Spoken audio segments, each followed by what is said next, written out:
তারেক জিয়াকে ফিরে পেতে আবার বাংলাদেশ সরকারের তৎপরতা। যেভাবে আন্তর্জাতিকভাবে গ্রহণযোগ্য হবে ৭ জানুয়ারির নির্বাচন, জনগণের টাকা খরচ করে নির্বাচনের নাটক মঞ্চস্থ হতে দেওয়া হবে না বললেন নূর।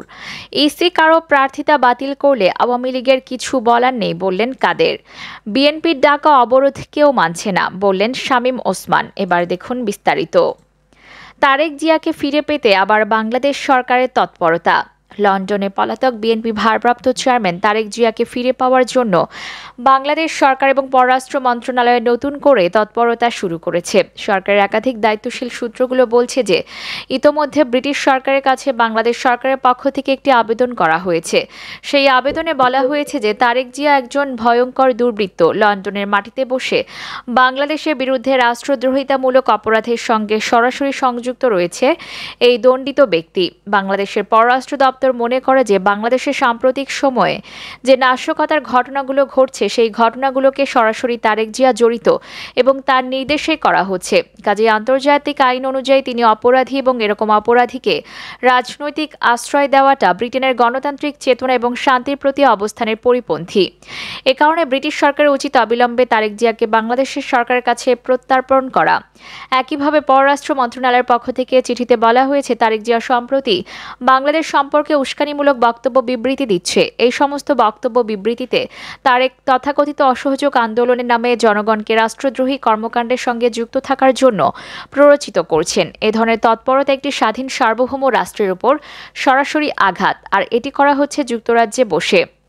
যুক্তরাজ্য এই ধরনের রাষ্ট্রদ্রোহী ব্যক্তিকে আশ্রয় প্রশ্রয় দিতে পারে না। এই ধরনের ব্যক্তি যদি আশ্রয় প্রশ্রয় পায় তাহলে পরোক্ষভাবে মনে করতে হবে যে ব্রিটিশ সরকার এই ধরনের রাষ্ট্রদ্রোহীদের মদত প্রদান করছে, যা হবে দুঃখজনক। এ কারণে তারেক জিয়াকে বাংলাদেশে ফিরিয়ে দেওয়া প্রয়োজন বলে বাংলাদেশ সরকার মনে করছে। সংশ্লিষ্ট সূত্রগুলো বলছে ইন্টারপোলেও তারেক জিয়ার নামে যেন নতুন করে রেড অ্যালার্ট জারি করা হয়, সেজন্য সরকারের পক্ষ থেকে উদ্যোগ নেওয়া হয়েছে। প্রসঙ্গত ২১শে আগস্ট গ্রেনেড হামলার মামলায় যাবজ্জীবন কারাদণ্ডে দণ্ডিত হয়েছেন তারেক জিয়া। এ ধরনের দণ্ডিত ব্যক্তি যদি বিদেশে পালিয়ে থাকেন বা বিদেশে আশ্রয় গ্রহণ করেন তাহলে তার বিরুদ্ধে রেড অ্যালার্ট জারি করা হয়।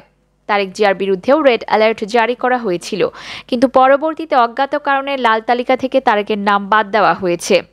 বিভিন্ন সূত্রগুলো বলছে তারেক লন্ডনে একজন আইনজীবীর মাধ্যমে ইন্টারপোলের সঙ্গে যোগাযোগ করে লাল তালিকা থেকে তার নাম বাদ দেওয়ার ব্যবস্থা করেন। এই সময় তারেকের পক্ষ থেকে বলা হয়েছিল যে তার বিরুদ্ধে মামলাটি রাজনৈতিক প্রতিহিংসামূলক।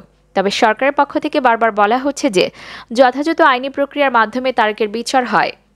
তবে লন্ডনে বসে তারেক যে একটা স্বাধীন দেশের বিরুদ্ধে উস্কানিমূলক অপপ্রচার এবং দুরভিসন্ধিমূলক ষড়যন্ত্র করছে তার বিরুদ্ধে অবিলম্বে ব্যবস্থা গ্রহণ করা প্রয়োজন। অপরদিকে যেভাবে আন্তর্জাতিকভাবে গ্রহণযোগ্য হবে ৭ জানুয়ারি নির্বাচন। আগামী ৭ জানুয়ারি নির্বাচন নিয়ে এখন দিল্লিতে বৈঠক অনুষ্ঠিত হচ্ছে। এই বৈঠকে মার্কিন কূটনীতিকরা ছাড়াও ইউরোপিয়ান ইউনিয়ন সহ বিভিন্ন দেশের কূটনীতিকরা ভারতের কূটনীতিকদের সঙ্গে আলাপ আলোচনা করছেন। বাংলাদেশের নির্বাচনের গ্রহণযোগ্যতার মাপকাঠি নিয়ে ভারতের পক্ষ থেকে একটি কৌশলপত্র তৈরি করা হয়েছে বলে একাধিক দায়িত্বশীল সূত্র নিশ্চিত করেছে। কোন কোন বিষয়গুলো থাকলে আগামী ৭ জানুয়ারি নির্বাচনকে সকল দেশ একসাথে গ্রহণযোগ্যতার স্বীকৃতি দেবে সেই বিষয়টি নিয়ে আনুষ্ঠানিকভাবে বাংলাদেশের উন্নয়ন অংশীদার দেশগুলির সঙ্গে বৈঠক করেছে ভারত।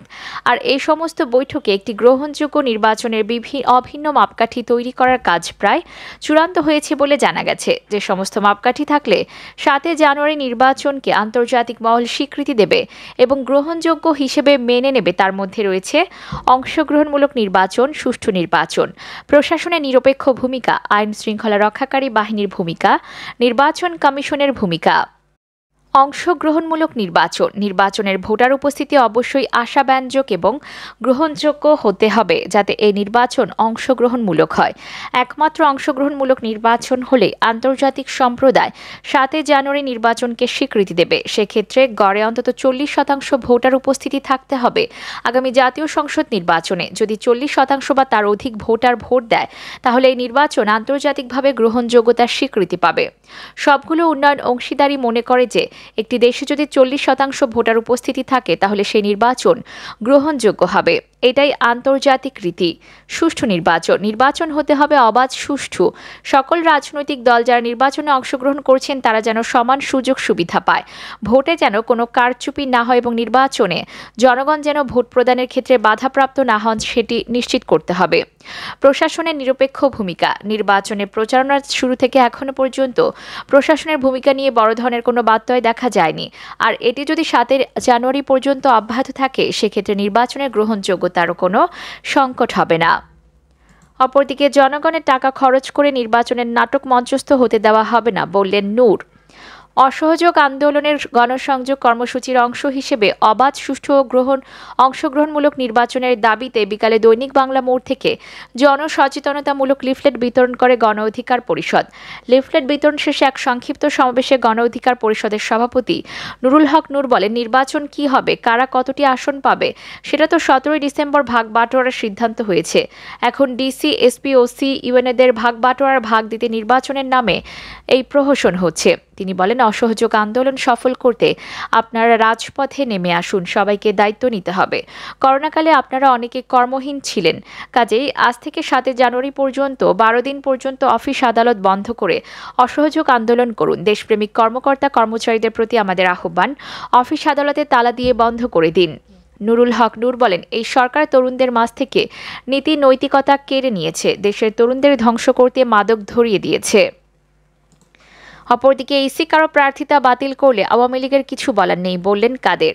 নির্বাচন কমিশন ইসি যৌক্তিক কোনো কারণে কারো প্রার্থিতা বাতিল করলে আওয়ামী লীগের কিছু বলার নেই বলে মন্তব্য করেছেন দলটির সাধারণ সম্পাদক এবং সড়ক পরিবহন ও সেতুমন্ত্রী ওবায়দুল কাদের। তিনি বলেন, নির্বাচন কমিশন স্বাধীন প্রতিষ্ঠান, যৌক্তিক কোনো কারণে সেরকম কোনো ব্যবস্থা নেওয়া হলে আমাদের কিছু বলার নেই। রাজধানীর ধানমন্ডিতে আওয়ামী লীগের কার্যালয়ে সাংবাদিকদের এক প্রশ্নের জবাবে ওবায়দুল কাদের এসব কথা বলেন।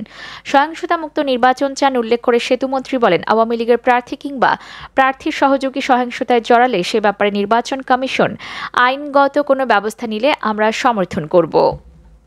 অপরদিকে বিএনপির ডাকা অবরোধ কেউ মানছে না, বললেন শামীম ওসমান। নারায়ণগঞ্জ 4 আসনে দ্বাদশ জাতীয় সংসদ নির্বাচনে আওয়ামী লীগের নৌকার মনোনীত প্রার্থী ও বর্তমান সদস্য একেএম শামীম ওসমান বলেছেন, জামায়াত ছিল এদেশের যুদ্ধাপরাধী দল, বিএনপি সন্ত্রাসী দল, পুলিশ আজকে ভালো কাজ করেছে। নারায়ণগঞ্জে ট্রেন লাইন কাটতে গিয়ে বোমাসহ পুলিশের হাতে 3 জন ধরা পড়েছে। ওরা এই নাশকতাগুলো করেছে, অবরোধ দিয়ে তারা কিছুই করতে পারবে না। বিএনপির এই অবরোধ কেউ মানছে না, মানুষ এগুলো কেয়ারই করছে না। শামীম ওসমান বলেন, আওয়ামী লীগের নেতাকর্মীরা জনগণকে নিয়েই কাজ করছে। নারায়ণগঞ্জে প্রশাসন খুবই অ্যাক্টিভ, তারা খুবই অ্যাক্টিভলি কাজ করছে। এরপরও যদি ওরা বাড়াবাড়ি করে তবে আওয়ামী লীগ জনগণের দল। আমাদের উপর হামলা করলে আমরা মেনে নেব, এ পর্যন্ত মেনে আসছি, কিন্তু সাধারণ জনগণের উপর হামলা করলে আমার মনে হয় না আমরা আমাদের ধৈর্যের বাঁধ বেঁধে রাখতে পারবো। আমরা কাউকে ছাড় দেব না। শামীম ওসমান নারায়ণগঞ্জ সিটি কর্পোরেশনের 3 নং ওয়ার্ডের সিদ্ধিরগঞ্জের সানারপাড়, নিমাইকাশারি, বাঘমারা, নয়াটি ও রসুলবাগ সহ বিভিন্ন এলাকায় নির্বাচনী গণসংযোগ ও উঠান বৈঠক করেন।